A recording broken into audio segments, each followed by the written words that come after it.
Amigas e amigos, o Jornal Diário de Notícias de Lisboa, Portugal, publica uma carta aberta de uma empresária por conta própria, assim que ela se apresenta.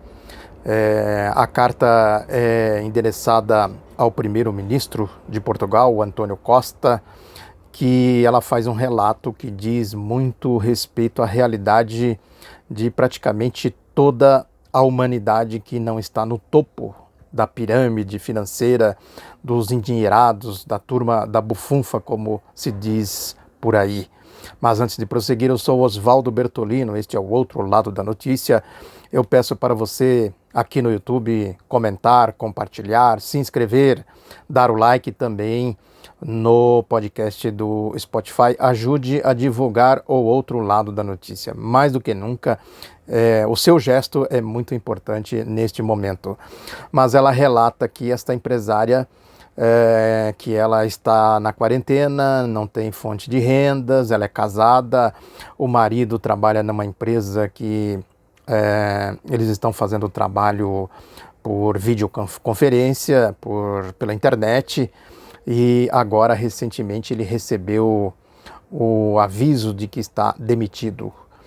Ele, como ela relata aqui, ele era o elo mais fraco na empresa porque ele tinha o contrato, esse trabalho precário, que é o que tem aqui no Brasil com a reforma trabalhista. Lá na Europa já faz algum tempo que eles vêm adotando isso, os governos neoliberais lá da Europa, e ela relata, portanto, esse drama. E ela também diz que tem 2 filhos, que eles procuram manter os filhos distantes desta tensão, mas quando o marido desce para levar o lixo, ele traz as contas para pagar. E ela relata aqui, nesse ponto, eu acho que ela diz muito respeito a todos, o pobre, quem mora nas favelas, o trabalhador, né, de uma maneira geral, sobretudo os informais. Aqui no Brasil, segundo os dados do IBGE, isso passa de 41% dos trabalhadores, sem contar os que vão ser demitidos, e etc, e etc. Aí ela diz aqui que enquanto meu marido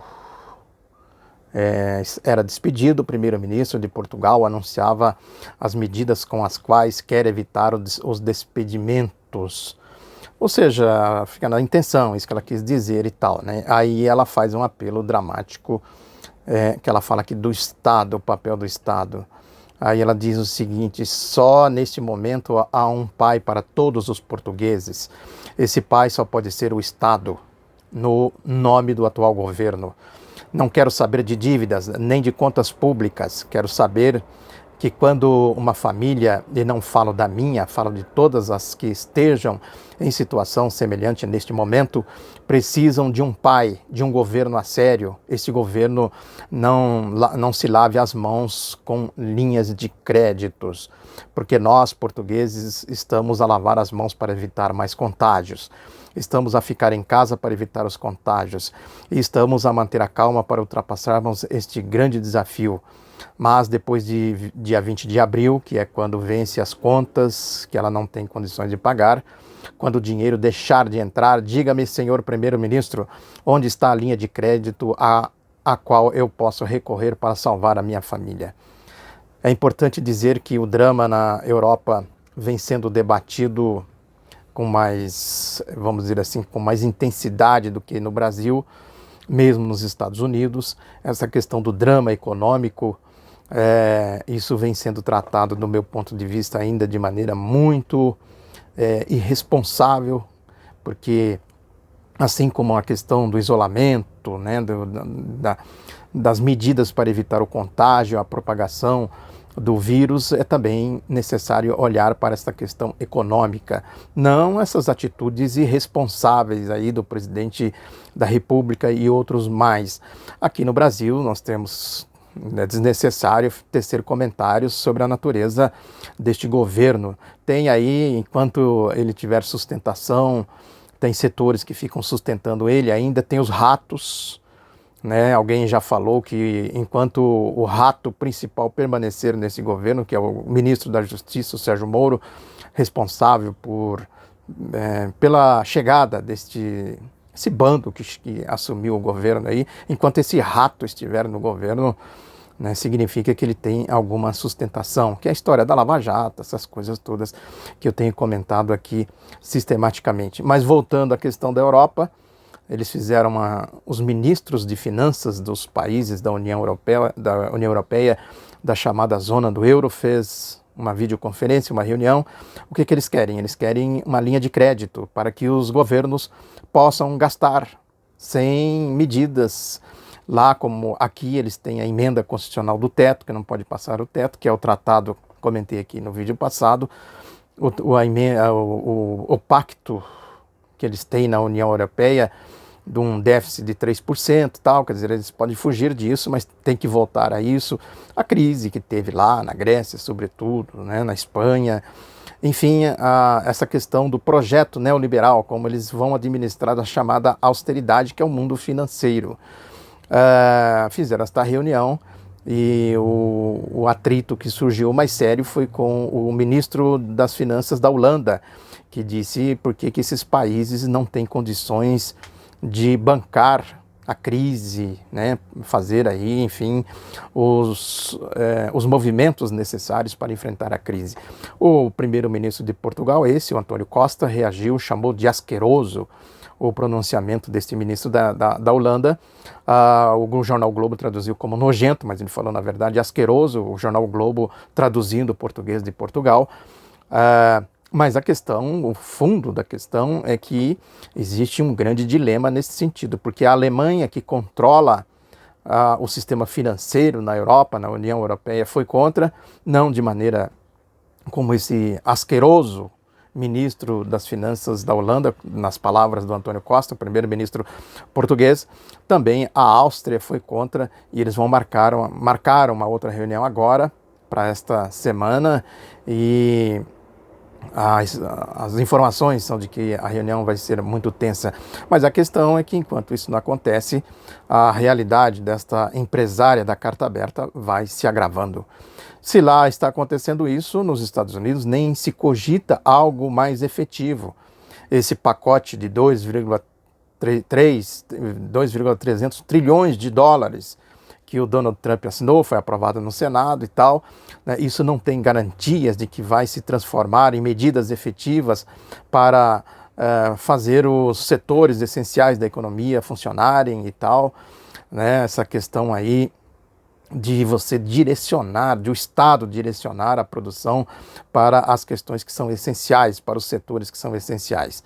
Essa discussão nos Estados Unidos simplesmente não existe. O que eles estão discutindo o pacote garante um certo recurso para as pessoas, que essas pessoas vão sobreviver vão tentar sobreviver com esses recursos, mas não há ainda uma política definida para fazer a economia ser direcionada para esses setores essenciais.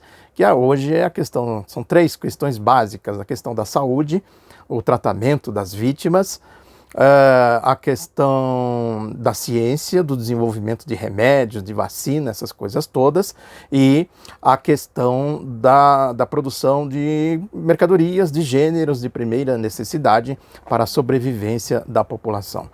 Isso por lá, as coisas estão acontecendo mais ou menos assim. Aqui no Brasil, então, aqui ninguém fala nisso, né? Mesmo setores da esquerda começam a despertar para esta questão, mas ainda de maneira muito incipiente.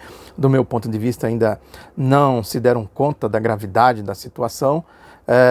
Líderes de oposição teria que entrar em cena de maneira mais efetiva. Lula, por exemplo, até o Fernando Henrique Cardoso. É óbvio que a gente não pode esperar muita coisa do Fernando Henrique Cardoso, mas assim como o Rodrigo Maia, o presidente da Câmara dos Deputados, que está lá se virando, dando seus pulos, e em menor escala também o presidente do Senado, Davi Alcolumbre, né, eles tentam se movimentar, as bancadas de esquerda no Congresso Nacional, e isso necessariamente tem que evoluir para uma ação mais efetiva, né, a história de salvar o país precisa ser salvo. Em primeiro lugar, precisa afastar esse trambolho que está aí, essa tranqueira, né, que a Lava Jato pôs lá, é importante dizer isso, o rato Sérgio Moro e tal, depois essa tranqueira aí, esse estrupício que se diz presidente da República, que ninguém mais leva em consideração, sai por aí né, estragando o que outras pessoas estão fazendo. Tem um caso específico de Maringá, que é a minha cidade, que o prefeito fez lá tomou medidas efetivas, estava dando certo depois desses pronunciamentos desastrosos do Bolsonaro. Ele deu uma entrevista, o prefeito deu uma entrevista para o Luiz Nassif, vou deixar o link aqui para vocês darem uma olhada. Quer dizer, além de não ajudar, fica aí esse estrupício atrapalhando. E os outros ratos estrupícios, energúmenos, como Sérgio Moro, Paulo Guedes, que aí, como disse o Márcio Postman, também está lá no meu site, outroladanoticia.com.br, ele dizendo que o Paulo Guedes usa malandragem. Ele pega recurso daqui, recurso dali, crédito daqui, crédito dali, para dizer que está aí com um pacote de 700 bilhões de reais, que seria para socorrer as necessidades, mas é pura malandragem. O Márcio Postman tem inteira razão. Esse é outro rato que entrou aí no governo, né, pelas portas, nos porões da Lava Jato, dessa imundície que é a Operação Lava Jato, junto com a milícia aí do bolsonarismo. Agora também tem aí um outro aspecto que precisa ser considerado, que é a questão ideológica, como diz o Jânio de Freitas na sua coluna no jornal Folha de São Paulo, que também está no meu site, outroladanoticia.com.br, que ele diz que o descaso com a vida, quer dizer, esse flerte com a morte faz parte da ideologia do Bolsonaro, que é a ideologia do fascismo, do nazismo. Agora também é importante a gente encaixar neste raciocínio quem foi que criou as condições para que esse tipo de ideologia chegasse ao poder. É importante a gente recordar a trajetória da Lava Jato.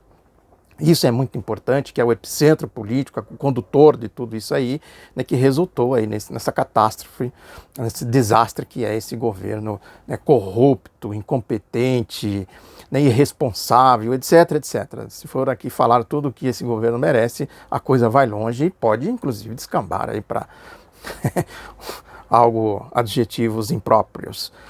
Mas ficam aí essa turma que está governando o Brasil. É preciso arrancar o país das mãos desta gente para que as medidas sejam efetivas. Dizem por aí que ele segue o Bolsonaro, essa turma aí segue a ideologia da extrema-direita, que é aquela história do Steve Bannon lá dos Estados Unidos, né, aquela história da Itália, que eu já comentei aqui, do livro Os Engenheiros do Caos, né, que eles criaram aí o terraplanismo, o obscurantismo, a ignorância, a estupidez, né, essa gente asquerosa, para usar o termo de novo lá do primeiro-ministro de Portugal.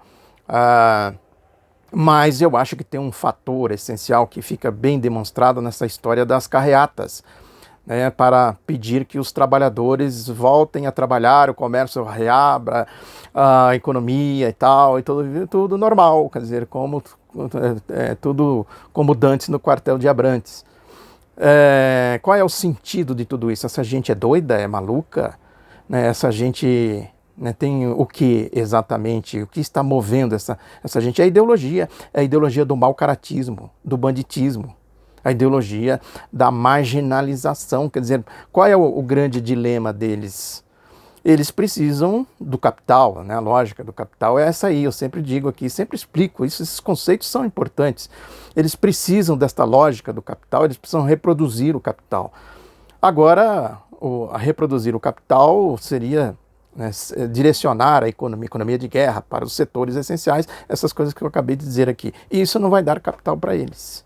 Isso não vai dar capital para eles. Como eles não podem agora dizer, não, o Estado tem que nos salvar, nos socorrer, porque seria completa desmoralização e contrariaria não só essa turma aí da extrema-direita, os ideológicos da extrema-direita, contrariaria a lógica de Wall Street, da circulação financeira, do circuito financeiro da reprodução de capital.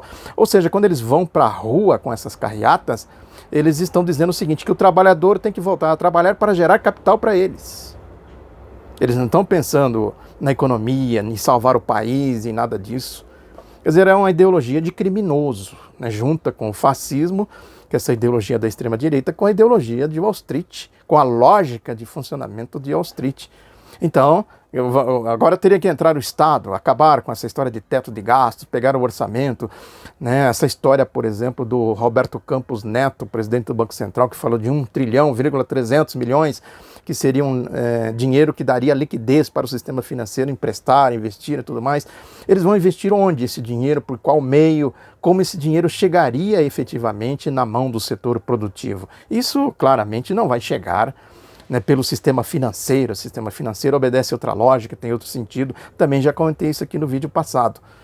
Né? Seria agora a hora do Estado entrar em ação, os bancos públicos, BNDES, Caixa Econômica Federal, Banco do Brasil, pegar tudo isso e administrar tudo isso, as estatais, a Petrobras, etc, etc. Né? Prover o país de gêneros de primeira necessidade.